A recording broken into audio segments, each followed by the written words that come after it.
नमस्कार सर, तुमचं नाव? माझं नाव राहुल ज्ञानेश्वर भोसले. हे प्रदर्शन तुम्ही पहिल्यांदा करताय, काय संकल्पना आहे ह्याच्याबद्दल? या बाबतीतची संकल्पना अशी होती की आजकालच्या डिजिटल आणि डीजेच्या युगामध्ये मुलांना चांगलं काहीतरी बघायला मिळावं, आपल्या इतिहासात पुन्हा एकदा डोकावता यावं खूप चांगल्या प्रकारे. म्हणून आम्ही मिरवणुकीचा खर्च टाळून मुलांना चांगलं कसं दाखवता येईल, इतिहासामध्ये कसं डोकवता येईल मुलांना, ही शस्त्रास्त्र बघून ही संकल्पना होती आमची यामध्ये. लोकांचा रिस्पॉन्स कसा आहे? आज शिवजयंती आणि लोक हे प्रदर्शन बघायला येत आहे का? आज दिवसभरात साधारण नाही म्हटलं तरी 1000 विद्यार्थी तरी हे प्रदर्शन बघून गेलेत. विद्यार्थी प्रदर्शन बघून गेल्यानंतर आम्ही एक अशी संकल्पना राबवली की जाताना त्यांना एक चॉकलेट देणार आम्ही, आणि चॉकलेट दिल्यानंतर त्यांना एकच सांगणार की आज घरी गेल्यानंतर शिवाजी महाराजांचा किमान एक धडा तरी त्यांनी आज वाचावा, की जेणेकरून त्यांना इतिहास पूर्ण जाणून घेता येईल. अशी आमची यामागे संकल्पना होती सगळी. तुम्हाला काय वाटतं, आजकाल जे शिवजयंती साजरा होते, डीजे लावणं आणि मग त्याच्यानंतर त्याच्या दृष्टिकोनी काय काय गोष्टी घालतात हे तर आपल्याला सर्वांना माहिती आहे. तर तशा ऐवजी असं प्रदर्शन आयोजित करणं हे चांगलं का ते चांगलं? खरं बघायला गेलं तर डीजेच्या ऐवजी ही संकल्पना कधीही चांगली, कारण तुम्ही तुमच्या नवीन पिढीला इतिहासाच्या अजून जवळ घेऊन जाताय. प्रत्यक्षात त्यांना समोर बघायला मिळते की काय आहे ती शस्त्र, कशी वापरली गेली होती किंवा काय. आणि अजून यामध्ये बऱ्याच संकल्पना आहेत. शिवकालीन पत्र असतील, शिवकालीन नाणी असतील. तर इथून भविष्याच्या काळात आम्ही या प्रकारेच शिवजयंती साजरी करणार आहोत, जेणेकरून जास्तीत जास्त लोकांपर्यंत इतिहास पोहोचवता येईल. धन्यवाद सर, तुमचं टाइम भेटला. थँक्यू. नमस्कार सर, तुमचं नाव? मी समाधान सोनाळकर, भडगाव तालुका कागल, जिल्हा कोल्हापूर. या ठिकाणी ऐतिहासिक शिवजयंती निमित्त ऐतिहासिक शिवकालीन शस्त्रास्त्र प्रदर्शनासाठी या ठिकाणी मला निमंत्रित केलं. त्याबद्दल मी आदरणीय श्री राहुलजी भोसले सर यांना व त्यांच्या सर्व संयोजक टीमला मी प्रथमतः धन्यवाद देतो, त्यांचे आभार मानतो. हे प्रदर्शन कशाबद्दल आहे आणि कितवा वर्ष आहे? या ठिकाणी शिवाजीनगरला हे प्रथमच या ऐतिहासिक शिवकालीन शस्त्रास्त्र प्रदर्शन आयोजित केलेलं आहे. आणि मी या ठिकाणी शिवाजीनगरला मी पहिल्यांदाच प्रदर्शनासाठी आलेलो आहे. पुण्यामध्ये माझी बऱ्याच ठिकाणी अनेक वेळा प्रदर्शनं झालेली आहेत, पण या ठिकाणी मी सुरुवातीला पहिल्यांदाच आलेलो आहे. हे जो सर्व मी प्रदर्शनमध्ये जे गोष्टी ठेवलेले हे तुम्ही कसे प्रकाराने म्हणजे एकजूट केले, कशा प्रकाराने तुम्ही कलेक्शन तुमचा म्हटलं जाईल, तर एक कलेक्शन तुम्ही कशा प्रकारे केले? या प्रदर्शनाच्या माध्यमातून ही जी काही शस्त्र मी संग्रहित केलेले आहेत, तर त्यासाठी आयुष्यातली 25 वर्षे मी यासाठी खर्च केलेले आहेत. माझे गुरु कैलासवासी गिरीश लक्ष्मण जाधव सर यांच्या 18 वर्ष मला मार्गदर्शन लाभलं.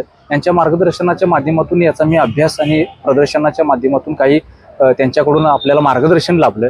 आणि माझे आजोबा ब्रिटिशकालीन सैनिक असल्यामुळं 1939चे भरती आणि 66चे रिटायर, त्यामुळे स्वातंत्र्याच्या अगोदरचे ते ब्रिटिशकालीन सैनिक असल्यामुळं ते स्वतः लाठीकाठी, दांडपट्टा, तलवारबाजी वस्ताद होते. तर त्यांच्या माध्यमातून त्यांनी थोडी कलेक्शन केलेली जी काही शस्त्र होती ती वारसा हक्कानं मला माझ्याकडे मिळाली. त्यानंतर मी बाहेर महाराष्ट्रभर फिरून अनेक ठिकाणावरून ही शस्त्राची त्याच्यामध्ये वाढ केली आणि प्रदर्शनाच्या माध्यमातून या ठिकाणी मी ती आणलेली आहे. थोडक्यात तुम्ही आम्हाला सांगू शकता काय काय गोष्टी आहे या प्रदर्शनात? या ऐतिहासिक शिवकालीन शस्त्रास्त्र प्रदर्शनामध्ये तुम्हाला वेगवेगळ्या प्रकारचे भाले पाहायला मिळतील. त्याच्यामध्ये वेगवेगळ्या प्रकारच्या कट्याळी पाहायला मिळतील. त्यानंतर काही सिक्रेट्स वेपन आहेत, म्हणजे काही छोटे खंजर वगैरे आहेत. त्याच्यातले उपप्रकार आहेत. त्याच्यामध्ये आडकित्ते आहेत. त्याच्यामध्ये हाताचे प्रोटेक्शनचे काही जितकी शस्त्र महत्त्वाची तेवढीच बचावात्मक साधनं सुद्धा महत्त्वाची ती सुद्धा या ठिकाणी आहेत, जेणेकरून चिलकत असेल, ढाल असेल, हाताचे दस्तान असतील. त्यानंतर मराठा धोप पद्धतीच्या तलवारी आपल्याला या ठिकाणी पाहायला मिळतात. दांडपट्टे पाहायला मिळतात. त्यानंतर विटा नावाचं अत्यंत दुर्मिळ असणारं शस्त्र ते सुद्धा या ठिकाणी पाहायला मिळेल. त्याच्यामध्ये चिलकत सुद्धा आहे, या ठिकाणी बघायला मिळेल. त्याच्यामध्ये वेगवेगळ्या प्रकारच्या गुप्त्या असतील, वेगवेगळ्या प्रकारची वेळे असतील, अशा अनेक शस्त्र या ठिकाणी आपल्याला पाहायला मिळतात. धन्यवाद सर, तुमचा टाइम मिळाला. धन्यवाद. काय आणि तुम्ही आज इथं शिवजयंती निमित्त हे बघायला आले, तुम्हाला कसं वाटतं? नमस्कार, मी तेजस साळुंके. मी इथलाच रहिवासी आहे. मी लहानाचा मोठा इथेच झालो.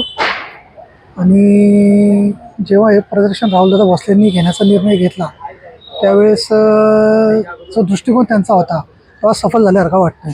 कारण सकाळपासून मी इथे आहे. ॲक्च्युली मला जायचं होतं, मला काम होतं, पण मी जो उत्स्फूर्त प्रतिसाद बघितला नागरिकांचा, जी लोकांचं जे येण्याचं जे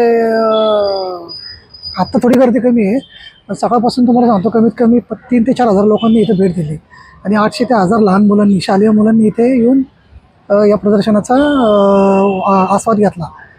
ॲक्च्युली बघायला गेलं तर हे असं जे प्रकारचं वेगळ्या प्रकारचं जे दृष्टिकोन ठेवून जे प्रदर्शनच्या बरोबर राहुलदादांनी ते खरोखरच वाखाणण्याजोगं आहे. आणि असंच प्रदर्शन दरवर्षी राहुलदादा भोसलेंनी घ्यावं आणि शिवरायांचा इतिहास हा तळागाळापर्यंत, जनसामान्यांपर्यंत, जी लहान मुलं आता मोठी होतात, जी पिढी घडती आहे पुढची, त्यांना एक चांगल्या प्रकारे मार्गदर्शन मिळावं, त्या प्रकारे हा प्रदर्शनाचा भाग चांगला आहे. असेच उपक्रम राहुलदादांनी भरवत राहावे आणि शिवरायांचा इतिहास हा पोचत राहावा सर्वसामान्यांपर्यंत. म्हणजे एक चांगला अनुभव आहे.